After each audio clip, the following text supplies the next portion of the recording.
दोस्तों ये फिल्म एक 18 साल के लड़के से शुरू होती है जिसके ऊपर इल्जाम है कि उसने अपने पिता की चाकू मारकर हत्या कर दी। केस की सुनवाई होती है जिसमें 12 लोग केस की सुनवाई करते हैं और जज के अनुसार इन 12 लोगों की ज्यूरी आखिरी फैसला डिसाइड करेगी। इन 12 लोगों को फैसला करने के लिए एक रूम में भेज दिया जाता है। जब तक फैसला नहीं हो जाता कोई भी इस रूम से बाहर नहीं जा सकता। अगर वे फैसला करते हैं कि लड़का अपराधी है तो उसे फांसी की सजा मिलेगी और अगर लड़का अपराधी नहीं है तो उसे छोड़ दिया जाएगा। इसके बाद जूरी मेंबर्स को कुछ नंबर के अनुसार बिठाया जाता है। सभी को ये लड़का अपराधी लगता है क्योंकि सारे गवाह और सबूत लड़के के खिलाफ हैं। सब सोचते हैं ये केस जल्दी सॉल्व हो जाएगा और फिर हम सब अपने घर चले जाएंगे। जब वोटिंग होती है तो 11 लोग मानते हैं कि लड़का दोषी है और अपना हाथ खड़ा करते हैं, लेकिन जूरी नंबर 8 अपना हाथ खड़ा नहीं करता। इस बात से बाकी जूरी मेंबर्स परेशान हो जाते हैं क्योंकि वे जल्दी से फैसला करके अपने घर जाना चाहते थे। जूरी नंबर 8 चाहता है कि एक बार फिर से पूरी बात पर चर्चा की जाए क्योंकि ये किसी की जिंदगी का सवाल है। ये बात बाकी जूरी मेंबर्स को अच्छी नहीं लगती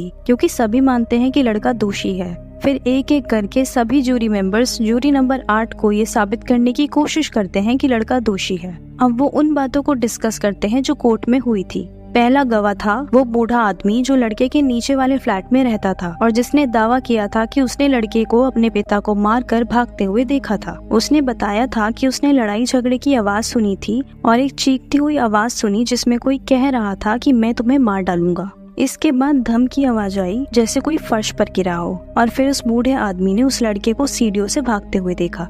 दूसरा सबूत है वो चाकू जिससे इस लड़के के पिता का कत्ल हुआ था और वो चाकू उस लड़के ने उसी शाम को खरीदा था।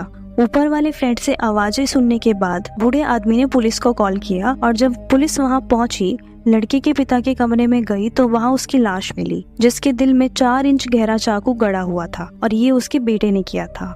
तीसरा पॉइंट है उस औरत की गवाही जिसने रेलवे ट्रैक की दूसरी तरफ से देखा था कि लड़का अपने पिता को मार रहा था और ये औरत उस लड़के को पहले से ही जानती थी। उस औरत का कहना था कि उसे गर्मी की वजह से नींद नहीं आ रही थी। जब उसने खिड़की से बाहर देखा तो सामने वाली खिड़की में उसे दिखा कि ये लड़का अपने पिता को चाकू मार रहा है। हालांकि उसी वक्त वहाँ से एक ट्रेन गुजरी थी, लेकिन अदालत में ये साबित हो चुका है कि अगर ट्रेन की लाइट्स बंद हो तो दूसरी तरफ क्या हो रहा है ये बिल्कुल साफ साफ और अच्छी तरह देखा जा सकता है। जूरी नंबर 8 कहता है कि हमें सबसे पहले उन लोगों के बयान पर ध्यान देना चाहिए जिन्होंने बाप और बेटे के झगड़े की आवाज सुनी थी, लेकिन वो ये नहीं बता सके कि झगड़ा किस बात पर हो रहा है और वे आपस में क्यों लड़ रहे थे। उन्होंने 2 थप्पड़ की आवाजें सुनी और फिर लड़का घर से चला गया। इससे क्या साबित होता है? हो सकता है कुछ लोग इसे हत्या की वजह मान रहे हो, लेकिन ये लड़का अपनी जिंदगी में इतनी बार थप्पड़ खा चुका है कि थप्पड़ खाना इसके लिए आम बात है। तभी जूरी नंबर 7 बताता है कि लड़का क्रिमिनल माइंडेड है। 10 साल की उम्र में उसने अपने टीचर को पत्थर मारा था जिसके लिए उसे सजा मिली। 15 साल की उम्र में उसे सुधार गृह भेजा गया। इस लड़के के नाम कई चोरियां भी हैं और ये चाकू चलाने में माहिर है। पर जूरी नंबर 8 जो लड़के को निर्दोष मानता है वो बोलता है कि अदालत में लड़के का सरकारी वकील बहुत कमजोर था, उसने इसके केस को अच्छे से हैंडल नहीं किया। अब उस चाकू पर चर्चा होती है जिससे लड़के ने अपने पिता की हत्या की थी। दुकानदार का कहना था कि उसने आज से पहले ऐसा चाकू कभी नहीं बेचा। लड़के ने कहा था कि चाकू खरीदने के बाद वो चाकू उसकी फटी हुई जेब से कहीं निकल गया था और उसी रात किसी ने उसी चाकू से उसके पिता की हत्या कर दी। तभी जूरी नंबर 8 अपनी जेब से एकदम वैसा ही चाकू निकालता है जिससे कत्ल हुआ था। सभी लोग उस चाकू को देखकर चकित रह जाते हैं। वो बताता है कि उसने कल रात उस लड़के की बस्ती में जाकर एक दुकान से 15 रुपए में ये चाकू खरीदा। इससे ये साबित होता है कि ये चाकू आसानी से मिल सकता है और इससे दूसरे जूरी मेंबर्स और दुकानदार का दावा गलत साबित हो जाता है। अब एक बार फिर से जूरी मेंबर्स वोटिंग करते हैं। जब वोट गिनी जाती है तो पता चलता है कि किसी ने अपना वोट बदल लिया है। अब 10 लोग मानते हैं कि लड़का अपराधी है और 2 लोग मानते हैं कि वह निर्दोष है। अब चर्चा आगे बढ़ती है। जूरी नंबर 12 पूछता है कि अगर मान लें कि लड़के ने अपने पिता की हत्या नहीं की तो फिर किसने की? जूरी नंबर 8 कहता है कि उसका पिता कोई अच्छा इंसान नहीं था, वो लड़ाई झगड़े में माहिर था। हाल ही में उसने एक आदमी का हाथ तोड़ दिया था और वो जेल भी गया था। हो सकता है कि किसी ने उससे अपना बदला लिया हो। जूरी नंबर 3 कहता है कि हमें उस बूढ़े आदमी की गवाही पर ध्यान देना चाहिए जो उनके कमरे के नीचे रहता है। उसने गवाही दी थी कि उसने लड़के को चिल्लाते हुए सुना, मैं तुझे मार डालूंगा, और 1 सेकंड बाद उसने किसी के गिरने की आवाज सुनी। 15 सेकंड बाद जब वो बाहर गया तो उसने लड़के को भागते हुए देखा। हम उस बूढ़े की गवाही को इग्नोर नहीं कर सकते क्योंकि वो झूठ क्यों बोलेगा। जूरी नंबर 9 कहता है कि बूढ़े आदमी के पैर पर लकवा था और वो मुश्किल से चल पाता था। बूढ़े के कमरे से सीढ़ियों तक का फासला 50 फीट है और एक आदमी जिसके पैर पर लकवा है वो 15 सेकंड में ये फासला कैसे तय कर सकता है। इसके बाद सभी जूरी मेंबर्स मिलकर एक एक्ट करते हैं जिसमें जूरी नंबर 8 बूढ़े का किरदार निभाता है और 50 फीट की दूरी वो 41 सेकंड में तय कर पाता है। इससे ये साबित हो जाता है कि बूढ़े का दावा गलत हो सकता है। इससे कुछ मेंबर्स का फैसला बदल जाता है और एक बार फिर से वोटिंग की मांग की जाती है। वोटिंग के रिजल्ट से ये पता चलता है कि अब 6 लोग लड़के के पक्ष में हैं और 6 लोग अब भी उसे दोषी मानते हैं। काफी आर्ग्यूमेंट्स करने के बाद माहौल थोड़ा गर्म हो जाता है और आपस में लड़ाई की नौबत आ जाती है। तर्क वितर्क और बहस के बाद जूरी नंबर 2 चाकू को फिर से देखने की मांग करता है। वो बताता है कि चाकू ऊपर से नीचे की ओर वार के लिए इस्तेमाल किया गया था और लड़के की हाइट उसके पिता से कम है और मुझे नहीं लगता कोई कम हाइट वाला ऐसा कर सकता है। फिर वो कहता है आप में से कोई यहाँ आकर खड़ा हो जाए। वो चाकू को ऊपर से पकड़कर हमला करके दिखाता है कि इस तरह से उस लड़के ने खून किया होगा। तभी उनमें से एक मेंबर कहता है कि इस चाकू को ऐसे नहीं चलाया जाता, ये बटन वाला चाकू है। इस चाकू को ऐसे खोला जाता है और नीचे से वार किया जाता है। अगर कोई ऊपर से वार करता है तो उसे पूरी तरह से अपनी ग्रिप बदलनी पड़ेगी।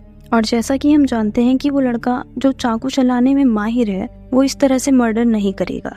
अब यहाँ पर एक बात और क्लियर हो जाती है कि चाकू चलाने का कोई मास्टर इस तरह कत्ल नहीं करता जिस तरह उस आदमी का कत्ल हुआ था। और ये सब सुनने के बाद मेंबर नंबर 7 अपना वोट बदल देता है। इसके बाद एक बार फिर से वोटिंग की जाती है और वोटिंग का फैसला आता है कि 9 लोग कहते हैं कि लड़का बेकसूर है और 3 लोग कहते हैं कि वो कसूरवार है। अब जूरी मेंबर नंबर 8 3 विपक्षी लोगों से ये बोलता है कि आपको ऐसा क्यों लगता है कि लड़के ने कत्ल किया है। जूरी नंबर 4 बोलता है कि आपने काफी अच्छे तर्क दिए हैं पर अभी भी आप उस औरत की गवाही को इग्नोर नहीं कर सकते जो रेलवे ट्रैक की दूसरी तरफ वाली बिल्डिंग में रहती है और उसने गुजरती हुई ट्रेन के डिब्बों की खिड़कियों से देखा था कि उस लड़के ने अपने पिता का कत्ल किया था। अब यहाँ पर चारों तरफ सन्नाटा छा जाता है। कुछ देर बाद मेंबर नंबर 8 जूरी मेंबर 4 से कहता है कि उस औरत के माथे पर भी ऐसे ही छोटे से गड्ढे थे जैसे आपके हैं। इसका मतलब वो औरत चश्मा लगाती है, जिसका मतलब है बिना चश्मे के वो साफ साफ नहीं देख सकती। पर उसने कोट में चश्मा नहीं पहना हुआ था। मतलब जैसे ही उसने खिड़की से बाहर देखा तो उसे कत्ल होते हुए दिखा और उसके पास उतना वक्त ही नहीं था कि वह चश्मा उठाकर पहनती। उसने खून होते हुए देखा होगा लेकिन उसे साफ साफ कुछ भी नहीं दिखा होगा। उसे एक धुंधली सी आकृति दिखी होगी और उसे लगा कि लड़का ही अपने पिता का कत्ल कर रहा है। ये सब सुनने के बाद 3 मेंबर्स ये मान लेते हैं कि लड़का बेकसूर है। उस औरत को कुछ भी साफ साफ नहीं दिखा होगा। अब सिर्फ मेंबर नंबर 3 ये मानता है कि लड़का अभी भी कसूरवार है। वो कहता है कि चाहे मुझे पूरी जिंदगी इसी कमरे में बैठना पड़े लेकिन मेरा फैसला आप नहीं बदल सकते। उस लड़के ने कहा था मार डालूंगा मैं तुझे। ये बात उसने अपने पिता से कही थी, उस पिता से जिसने उसे पैदा किया। मेंबर नंबर 3 भावुक हो जाता है और कहता है कि मेरा भी एक लड़का था और एक दिन उसने मेरे गाल पर 2 थप्पड़ मारे और घर छोड़कर चला गया। उसकी माँ उसके गम में मर गई लेकिन वो उसे देखने तक नहीं आया। मेरा ये अकेलापन मुझे हर रोज मारता है, जिसके घाव उस चाकू से किए घाव से भी गहरे हैं। मुझे इस लड़के में अपने बेटे की छवि दिखती है जिसे मैं कभी माफ नहीं कर पाऊंगा। तभी मेंबर नंबर 8 उसे कहता है कि मुजरिम आपका बेटा नहीं है, वो किसी और का बेटा है और उसे भी जीने का हक है। और फाइनली मेंबर नंबर 3 भी अंत में जाके लड़के को बेकसूर मान लेता है। अब पूरी जूरी की एक ही राय बन जाती है और वो ये फैसला करते हैं कि लड़का बेकसूर है। एक एक करके वो सब उस कमरे से बाहर निकलते हैं। इसी के साथ फिल्म खत्म हो जाती है। दोस्तों, हमें ये तो नहीं पता चल पाता कि कातिल कौन है, पर लड़का बेकसूर साबित हो जाता है। अब आप मुझे कमेंट करके बताइए लड़के के पिता को किसने मारा होगा और क्यों। मैं आपसे फिर मिलूंगी। टेक केयर दोस्तों, बाय बाय।